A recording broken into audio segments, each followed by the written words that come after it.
You're listening to AI PRISM from Seoul Economic Daily. The Middle East just snapped back to February's war footing, and it changes Korea's risk calculus overnight.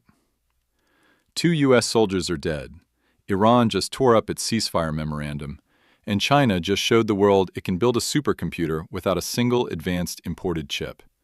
It's Monday, July 20th. Here's why global investors are paying attention to Korea today.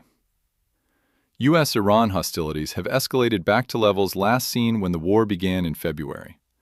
Iran killed 2 U.S. soldiers in a strike on a Jordan base and formally ended its ceasefire memorandum with Washington. Separately, China's WAIC conference showcased Huawei's chip clustering strategy as a workaround to U.S. export controls, alongside a new China-led AI alliance of 29 countries. Here's what the numbers show. The U.S. has surged fighter jets and 30 refueling tankers into Israel, matching the force level seen at the February conflict's outset, while continuing 8 straight nights of strikes on Iranian rail, bridge, and port infrastructure. Iran struck Gulf states hosting U.S. bases, and its military advisor warned of full-scale offensive operations if strikes continue 2 to 3 more days. On the China front, Huawei unveiled its Atlas 950 SuperPod, linking 8,192 domestic Ascend 950 chips to claim 6.7 times the compute power of Nvidia's next-generation NVL144.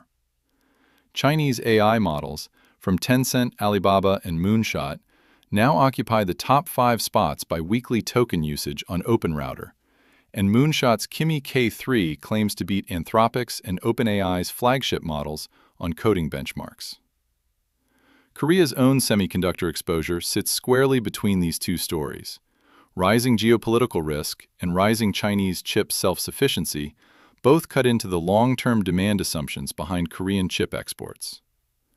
SK Chairman Chae Tae-won separately warned that 2026 chip demand will outpace supply by 50% or more, with almost no capacity coming online next year.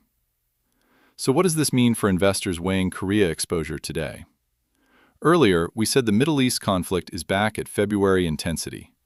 Here's what that actually means for you. Expect continued volatility in oil-linked inputs and safe haven flows, which historically pressure emerging market currencies, including the yuan. China's chip workaround adds a second structural risk. It weakens the assumption that U.S. export controls permanently constrain Chinese AI competitiveness, a factor that has partly supported valuations for Korean memory and foundry names. Watch yuan volatility and Kospi foreign net selling data this week for early signs of how these two stories are being priced in. That's today's AI PRISM, Global Investors.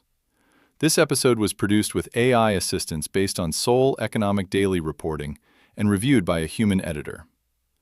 AI PRISM is a WAN-IFRA award-winning series.